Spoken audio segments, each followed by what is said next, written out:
Hello दोस्तों, कैसे हैं आप सब। देखिए तबीयत थोड़ी खराब है लेकिन एडजस्ट कीजिएगा। मैंने पहले ही आप सब लोगों को वार्न किया था, कहा था कि दिसंबर के लास्ट में आपका नोटिफिकेशन देखने के लिए मिल जाएगा। लेकिन तब बहुत सारे लोग बातों पर विश्वास नहीं कर रहे थे। किसकी बातों पर विश्वास कर रहे थे? जो ये कह रहे थे कि 2023 में तो वैकेंसी आएगी ही नहीं, 2024 में भी नहीं आएगी, 2025 में वैकेंसी आएगी। और लोगों को टांग पकड़कर उनका पीछे खींच रहे थे ताकि ये लोग आगे ना बढ़ पाए। लेकिन मैं फिर भी अड़िग था। मैंने फिर भी कहा था कि नहीं, 2023 में जरूर वैकेंसी आएगी, दिसंबर के लास्ट में वैकेंसी आएगी। और वो देखो आ गई है। ठीक है, आप सब लोगों के सामने नोटिफिकेशन भी है। ठीक है, बोर्ड की तरफ से नोटिफिकेशन दिया गया है। 27 तारीख से आप सब लोगों के एडमिशन जो फॉर्म है वो शुरू हो गए हैं। आप सब लोग 27 तारीख से फॉर्म भर सकते हैं। मैंने एक बात और कहा था कि आपका एग्जाम बहुत नजदीक है, एग्जाम बहुत जल्दी आपका शुरू होगा। लेकिन उस बात पे लोगों ने विश्वास नहीं किया। उसका प्रूफ ये है कि केवल आपको 15 से 20 दिन मिले हैं केवल फॉर्म भरने के लिए। बहुत ज्यादा समय नहीं है आपके पास, है ना। तो ज्यादा समय आपके पास नहीं बचा है। अब एग्जाम भी, ये बात भी गांठ बांध लो आप, यूपी कांस्टेबल का एग्जाम बहुत जल्द होगा और यूपीएसआई की वैकेंसी भी आएगी। ये बात ही बता रहा हूं। नोटिफिकेशन आपको कभी भी देखने के लिए मिल सकता है यूपीएसआई का, और यूपी कांस्टेबल का तो आपके सामने है ही। तो इस तरीके से जो मैं बात बता रहा हूं वो चीजें सही होती जा रही हैं। ठीक है, और जो लोग आपको भड़का रहे थे या गलत राह दिखा रहे थे, उन लोगों के मुंह पर लग गया है ताला। ठीक है, तो चलिए अब मैं आपको बताता हूं कि आप किस तरीके से इस एग्जाम में पास हो सकते हैं। अभी आपके पास 2 महीने बचे हैं। ठीक है, हो सकता है कि जो लेटर वायरल हुआ था ना 12 फरवरी के लिए एग्जाम है आपका, वो जो लेटर वायरल हुआ था हो सकता है उसी के डेट के करीब आपका एग्जाम भी हो जाए। तो कुल मिलाकर के आपके पास 2 महीने से ज्यादा नहीं है, मैक्सिमम 2 महीने हैं, इससे ज्यादा नहीं है। और इसमें बीच में आपका एग्जाम भी हो सकता है। ठीक है, तो चलिए मैं आपको बताता हूं कि आपको किस तरीके से तैयारी करनी है अगर आपको पास होना है, एक वर्दी लेनी है।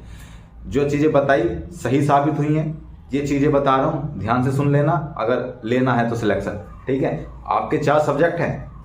सबसे पहला तो है जीएस, दूसरा मैथ, तीसरा रीजनिंग, चौथा हिंदी। अब हमें पढ़ना कैसे है, देखिए ये बात तो सबको पता है, हमें पढ़ना कैसे है। हम सुबह उठे, चलिए मैं इधर लिख लेता हूं। हम सुबह उठे मॉर्निंग, देखिए पूरी बात समझिएगा, है ना। मॉर्निंग में हम उठे 6 AM, हम 6 बजे उठे। 6 बजे उठने के बाद हम क्या सोचते हैं, चलो थोड़ा सा घूम लेते हैं। घूम के 8 बजे तक आप सब कुछ सारा काम करके फ्री हो जाते हैं। तो 8 बजे आपको मेरे हिसाब से पढ़ना स्टार्ट कर देना चाहिए, है ना। लेकिन होता क्या है, हम 8 बजे बैठ के बुक लेकर के, समझिएगा, फील करिएगा जो मैं आपको कहना चाह रहा हूं। हम बुक लेकर बैठ गए 8 बजे, कौन सी बुक पता नहीं। अच्छा चलो मैथ लेकर बैठते हैं, आपने डिसाइड कर लिया मैथ कर लेते हैं। फिर मैथ में कौन सा चैप्टर करूं, मैंने तो सारे क्वेश्चन सारे चैप्टर पढ़ रखे हैं, कहां से स्टार्ट करूं, कौन सा चैप्टर को पहले करूं, कौन से को बाद में करूं। इसमें आपका समय निकल जाता है कितना, करीब करीब 2 घंटे इसमें निकल जाता है कि आज मैं कौन सा सब्जेक्ट पढ़ूं, उस सब्जेक्ट में कौन सा टॉपिक पढ़ूं। सपोज करो आपने जीएस उठा लिया, सपोज हम आज जीएस में हिस्ट्री पढ़ेंगे भाई। हिस्ट्री के बाद क्या होता है कि ठीक है हमने हिस्ट्री पढ़ी, हिस्ट्री हमने उठा ली, मॉडर्न पढ़ूं कि मिडाइवल पढ़ूं या एंशिएंट हिस्ट्री पढ़ूं, कौन सा पढ़ूं। अगर मॉडर्न पढ़ता हूं तो कौन सा टॉपिक पढ़ूं। ये सब आपके ना दिमाग में जो चलते रहते हैं, स्टूडेंट्स के दिमाग में जो चलते रहते हैं, ये बहुत ही गलत चीज है। और ये चीजें ना आपके माइंड को डिस्ट्रैक्ट करती हैं, आपकी एनर्जी, आपका फोकस, आपका टाइम सब खराब करती हैं ये चीजें। अगर आपको ये पता हो, देखिए मैं आपको एक बात बताता हूं।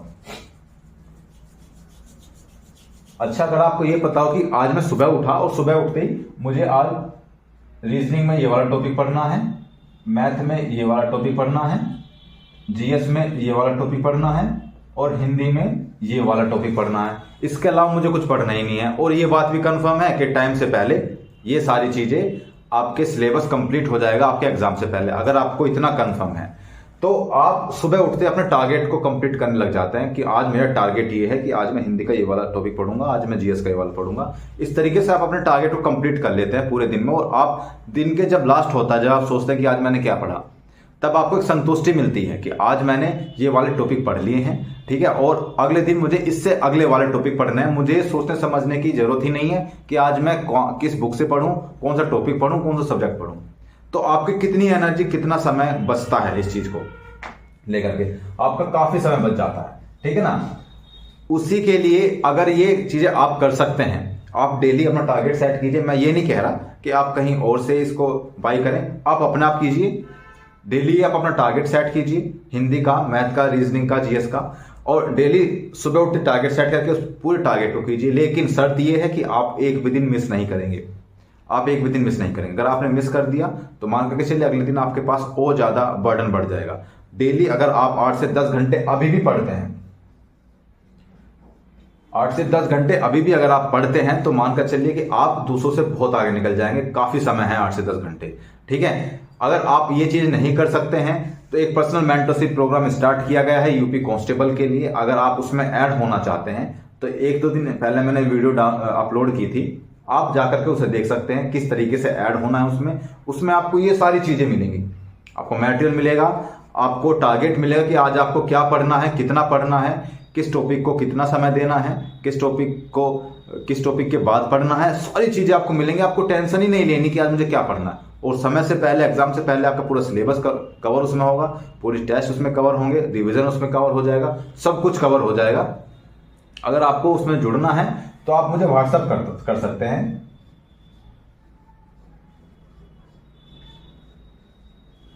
सेवन 017213175 पर आप मुझे व्हाट्सअप कीजिए। मैं आपको इन्फॉर्मेशन दूंगा किस तरीके से आपको इसमें ऐड होना है। और अगर वो बेनिफिशियल नहीं होता है आपके लिए 2 से 3 दिन के बीच में, आपको डेमो दिया जाएगा 2 से 3 दिन का। अगर आप उससे सेटिस्फाई नहीं होते हैं तो आपके पैसे जो हैं वो रिटर्न कर दिए जाएंगे, ठीक है। फीस भी कोई इसके ज़्यादा नहीं रखी गई है। अगर आप इससे जुड़ना चाहते हैं, एक वर्दी लेना चाहते हैं, एक सिलेक्शन लेना चाहते हैं, तो इससे जरूर जुड़िए, क्योंकि बहुत सारे लोग जो पहले से इसमें जुड़े हैं उनको बहुत बेनिफिट हो रहा है, क्योंकि 2 से 3 बैच पहले भी ये चल चुके हैं और बहुत लोगों को इससे बहुत अच्छा बेनिफिट भी हुआ। तो मिलते हैं अगली वीडियो में। पढ़ते रहिए दोस्त। अब आपको वर्दी लेनी है तो जो समय आपका बचा है उसको बेस्ट तरीके से यूटिलाइज करना है। एक मिनट आपका बहुत कीमती है, एक सेकंड आपका बहुत कीमती है। इस कीमती समय को इस तरीके से वेस्ट मत कीजिएगा, कहीं घूमने में, कहीं मूवी देखने में, कोई वेब सीरीज देखने में नहीं। ये रील्स का चक्कर तो बिल्कुल छोड़ दो। अगर अब वर्दी लेनी है तो अब दूसरों से तेज दौड़ना पड़ेगा, दूसरों से ज्यादा फोकस करना पड़ेगा, दूसरों से ज्यादा मेहनत करनी पड़ेगी। दूसरों से ज्यादा करोगे तभी दूसरों से आगे निकलोगे, वरना तो भीड़ में आप खो जाओगे, आपका पता भी नहीं चलेगा कि आप कहाँ हो। भीड़ से जो अलग होकर चलते हैं ना लोग, एक सिस्टमैटिक वे से पढ़ते हैं, एक प्लान बनाकर पढ़ते हैं, वो लोग होते हैं सफल। वो लोग नहीं होते जो भीड़ के साथ चलते जा रहे हैं। नहीं, भीड़ से अलग हटिए, देखिए अपने आप को, क्षमता पहचानिए आपकी, आप में कितनी क्षमता है। आप में इतनी क्षमता है कि आप 24 में से 16-17 घंटे आराम से पढ़ सकते हैं। आराम से तो नहीं, लेकिन पढ़ सकते हैं। इतनी क्षमता अभी आपके पास है, इतनी एनर्जी आपके शरीर में है, ठीक है। लेकिन आप उसको यूटिलाइज नहीं करते हैं। अगर आपको उसको यूटिलाइज करना आ गया ना, तो फिर कोई सिलेक्शन आपका रोक नहीं पाएगा। तो मिलते हैं अगली वीडियो में, तब तक के लिए जय हिंद। पढ़ते रहिए, स्वस्थ रहिए, मस्त रहिए। जय हिंद।